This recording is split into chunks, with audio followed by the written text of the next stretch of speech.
नमस्कार, स्वागत है आपका इस बुलेटिन में और मैं हूं आपके साथ अवंतिका श्रीवास्तव। सबसे पहले एक बड़ी खबर की ओर रुख करेंगे। पीएम की अध्यक्षता में मंत्रिमंडल की बैठक हुई और प्रधानमंत्री नरेंद्र मोदी की अध्यक्षता में हुई इस बैठक में छत्तीसगढ़ के 12 समुदाय अनुसूचित जनजाति में शामिल किए गए हैं। आपको बता दें कि छत्तीसगढ़ की जनजातियों को भी अनुसूचित जाति में शामिल किया गया है। 5 राज्य ऐसे हैं जहां पर जातियों को अनुसूचित जनजाति में शामिल किया गया। इन 5 राज्यों में छत्तीसगढ़ का भी नाम है। प्रधानमंत्री नरेंद्र मोदी की अध्यक्षता में केंद्रीय मंत्रिमंडल की बैठक, इसमें ये बड़ी बात निकलकर सामने आई है।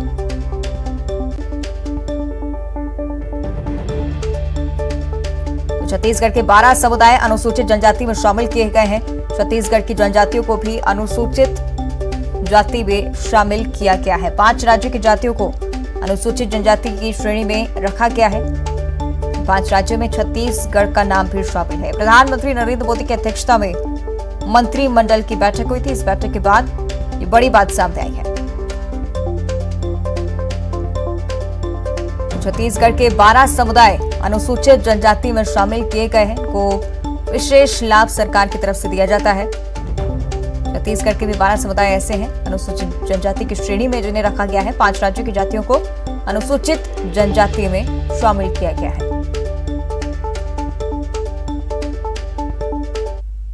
प्रविष्ट संख्या 5 पर पंडो जो स्पेलिंग में डिफरेंसेस होने की वजह से कठिनाई होती थी, उसको भी इसमें जोड़ा गया है। प्रविष्ट संख्या 14 में जो धनवार है, उसमें धनुवार, धनवार आदि पर्यायवाची शब्द के रूप में जोड़े गए हैं, स्वीकृति देती है। तो छत्तीसगढ़ के हमें लगता है कि लगभग 15 वर्षों से ये विषय इस तरीके से चल रहा था, जो फैसला नहीं हो पाया था। माननीय नरेंद्र भाई मोदी के नेतृत्व में आज मंत्रिपरिषद ने इस पर फैसला दिया और इसको शामिल। आगे बढ़ते हैं। न्यूज 18 की खबर का बड़ा असर हुआ है। जम्मू कश्मीर में मजदूर को बंधक बनाने का मामला सामने आया था। आपको बताते हैं कि जांजगीर चांपा के 90 मजदूरों को बंधक बनाया गया और न्यूज 18 ने भी इस खबर को प्रमुखता से दिखाया था। खबर को प्रमुखता से दिखाने के बाद प्रशासन हरकत में आया है। सभी लोगों को छत्तीसगढ़ लाया जाएगा। पुलिस और स्थानीय प्रशासन की टीम मौके पर पहुंची है। शाम 6 बजे मजदूरों को बस से छत्तीसगढ़ भेजा जाएगा। ईंट भट्टे में 21 परिवार के 90 सदस्य रह रहे थे, बंधुआ मजदूरी कर रहे थे। वीडियो वायरल हुआ था और सरकार से उन्हें छुड़ाने की गुहार लगाई गई थी। ब्रिक किलन का मगरेपुरा खंदा में जो इशू है, बेसिकली हम वहां गए थे। वहां जो ब्रिक किलन ओनर है उसके पास 2-3 ग्रुप्स के जो मजदूर वहां पे हैं, कुछ यूपी से है और कुछ छत्तीसगढ़ से है। जो बाकी लोग हैं वहां, उनकी तो कोई परेशानी हमें दिखी नहीं। दे वर वर्किंग देयर, वो काम कर रहे थे, उन्होंने किसी किस्म की शिकायत नहीं की। लेकिन एक ग्रुप जो छत्तीसगढ़ से जो लोगों का है, उन्होंने शिकायत की कि वो जो है उनको जबरदस्ती वहां बंद रखा गया है और वो वहां से जाना चाहते हैं। लेकिन जब हमने वहां देखा तो अपेरेंटली जो हमारी प्रिलिमिनरी इंक्वायरी है, वहां ऐसा कुछ नहीं लगता है। बट ये सही बात है कि वो वहां पे आगे रहना नहीं चाहते हैं, लेकिन वो एक लीगल टर्मिनोलॉजी में कुछ वो जो है चाहते, एक ऑर्डर चाहते हैं, तो उसके मुताबिक वो जाना चाहते हैं। अदरवाइज वहां पे हमने उनको बोला था कि आप गाड़ियां उनके लिए मुहैया करवाई थी, तो उनको बोला था आप चले जाए, लेकिन they are reluctant to that. उनको जो है उनको एज बॉन्डेड लेबर जो है डिक्लेयर किया जाए, जो कि मुझे जो प्रिलिमिनरी मेरा जो रिपोर्ट है वहां पे एग्जामिनेशन है वैसा नहीं लगता है। वी आर ऑन इट और हम कोशिश कर रहे हैं कि उनको वो जब नहीं चाहते यहाँ पे रहना तो उनको जो है खुश। आगे बढ़ते हैं, बात करेंगे जशपुर की, जहां पर बगीचा वन परिक्षेत्र में हाथियों का दल जा पहुंचा है। झिंकी पहुंचा है 3 हाथियों का दल। आईटीआई से करीब 200 मीटर की दूरी पर हाथियों का दल मौजूद है। आईटीआई में मौजूद है कई छात्र और इसलिए चिंता की बात ये बन रही है। ग्रामीण भी पहुंच रहे हैं हाथियों के करीब और ये लापरवाही ग्रामीणों को भी भारी पड़ सकती है। वन अमले ने लोगों को अलर्ट किया है।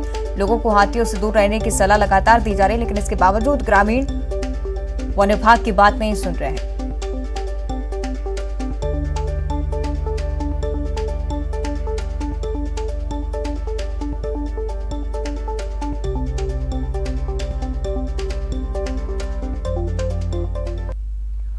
और अब बात करेंगे कांकेर की, जहां पर स्कूल प्रशासन की बड़ी लापरवाही सामने आई है। स्कूल में बच्चे मिड डे मील बना रहे हैं। स्कूली बच्चों का खाना बनाते फोटो लगातार वायरल हो रहा है। नरहरपुर ब्लॉक के थाना बोड़ी का ये मामला आपको बता रहा है। रसोईया संघ 8 तारीख से हड़ताल पर है और हड़ताल से मिड डे मील बनाने का काम प्रभावित हो रहा है। रसोईया संघ अनिश्चितकालीन धरने पर है और इस बीच बच्चे मिड डे मील पका रहे हैं। तस्वीरें देखिए, कांकेर की ये तस्वीरें लगातार वायरल हो रही हैं। स्कूल में बच्चे मिड डे मील प्रिपेयर कर रहे हैं।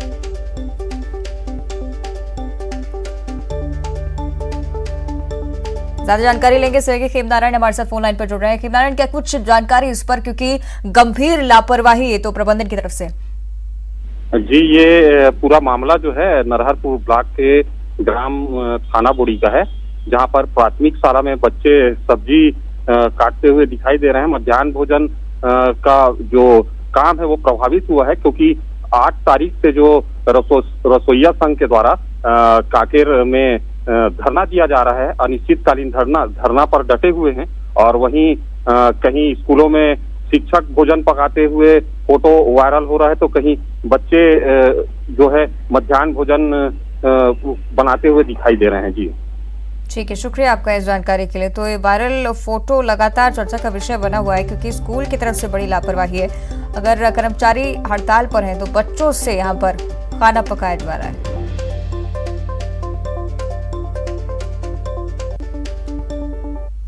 आगे बढ़ते अगली खबर ग्वालियर से सामने आ रही है। आईपीएस के साथ बदसलूकी के मामले में एफआईआर दर्ज हो चुकी है। जीआरएमसी मेडिकल कॉलेज के 10 छात्रों पर एफआईआर दर्ज की गई है। आईपीएस ऋषिकेश मीणा के साथ इन छात्रों ने बदसलूकी की थी। इस मामले में एफआईआर दर्ज की गई। झांसी रोड थाने में कई धाराओं के तहत केस दर्ज हुआ है। मंगलवार रात आईपीएस के साथ बदसलूकी की गई थी। मामला दर्ज हो चुका है। जीआरएमसी मेडिकल कॉलेज के 10 छात्रों पर एफआईआर दर्ज की गई है। आईपीएस ऋषिकेश मीणा के साथ छात्रों ने बदसलूकी की थी।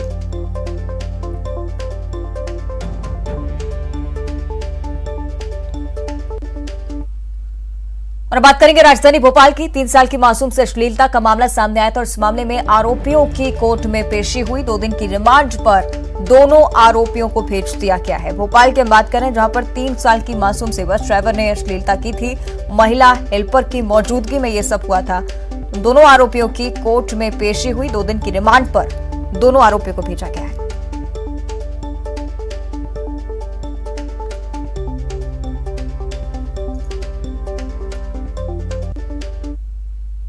और आगे बढ़ते हैं, बात करेंगे अंबिकापुर की। शहर में लगातार चोरों का आतंक बढ़ रहा है। सूने मकान पर चोरों ने धावा बोल दिया।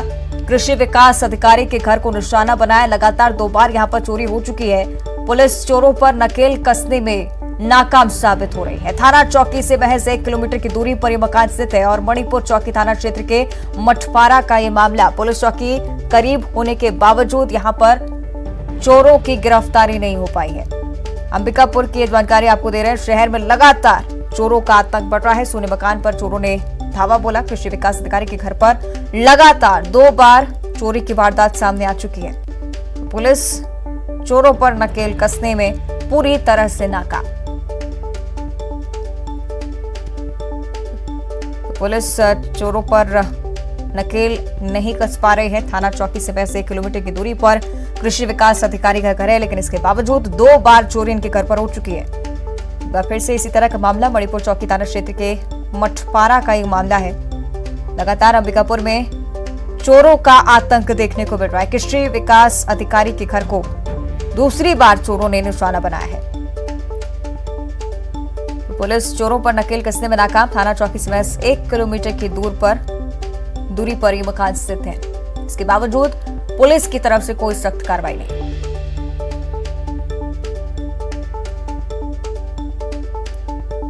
तो अंबिकापुर की हम बात कर रहे हैं। शहर में लगातार चोरों का आतंक बढ़ता जा रहा है। सोने मकान पर चोरों ने धावा बोला है।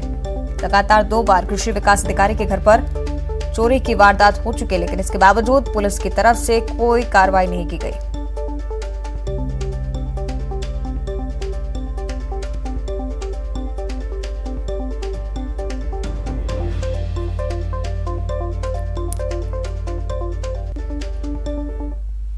और इस बीच बड़ी खबर भोपाल से आपको बता दें, सूदखोरी से परेशान महिला ने खुदकुशी की कोशिश की है।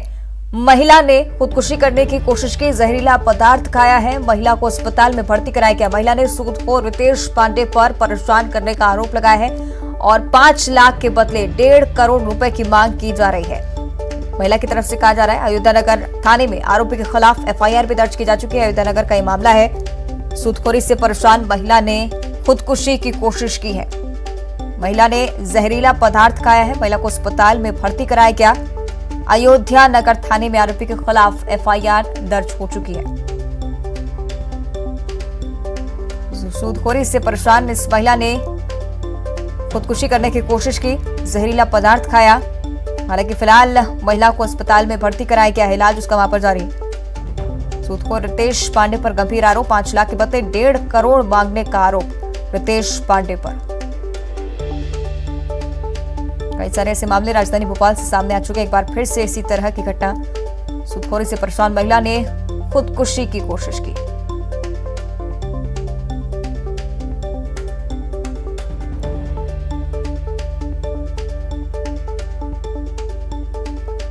अयोध्या नगर थाने में आरोपी के खिलाफ एफआईआर दर्ज की गई है। पुलिस लगातार मामले की जांच कर रही है। महिला सूदखोर रितेश पांडे से परेशान थी, जो कि 5 लाख के बदले 1.5 करोड़ रुपए की मांग कर रहा था। ज्यादा जानकारी लेंगे सहयोगी मनोज हमारे साथ फोन लाइन पर जुड़े। मनोज, क्या है पूरा मामला? जी बिल्कुल, लगातार जिस तरीके से पूरा घटनाक्रम सामने आया था, उसके बाद महिला की शिकायत पे एक एफआईआर आरोपी के खिलाफ दर्ज की गई थी, क्योंकि सूदखोरी का ये कई दिनों बाद इस तरीके का मामला सामने आया था। लेकिन इस पूरे मामले में कहीं ना कहीं पुलिस की कार्रवाई अब सवालों के घेरे में है, क्योंकि यदि पुलिस इस पूरे मामले में सख्ती से कार्रवाई करती है, एफआईआर की कार्रवाई के आगे जो कार्रवाई करनी थी गिरफ्तारी की, क्योंकि आरोपी गिरफ्तार नहीं हुए, यही कारण है कि बताया जा रहा है लगातार महिलाओं को धमकाने के जो लोग जुड़े हैं वो महिला को धमका रहे हैं, इस तरीके की जानकारी भी आई है। और यही कारण है कि महिला ने तंग आकर इस तरीके का कदम उठाया। हालांकि महिला की हालत खतरे से बाहर है, अस्पताल में भर्ती कराया गया है। लेकिन अब इस पूरे मामले में पुलिस पर सवाल खड़े होने लगे हैं कि आखिरकार सिर्फ एफआईआर दर्ज करके तीसरी क्यों पुलिस ने की आरोपी गिरफ्तारी, और महिला को सुरक्षा देने जैसी जो उपाय थे वो क्यों नहीं किए गए। तो अब ये बड़े सवाल जो है पुलिस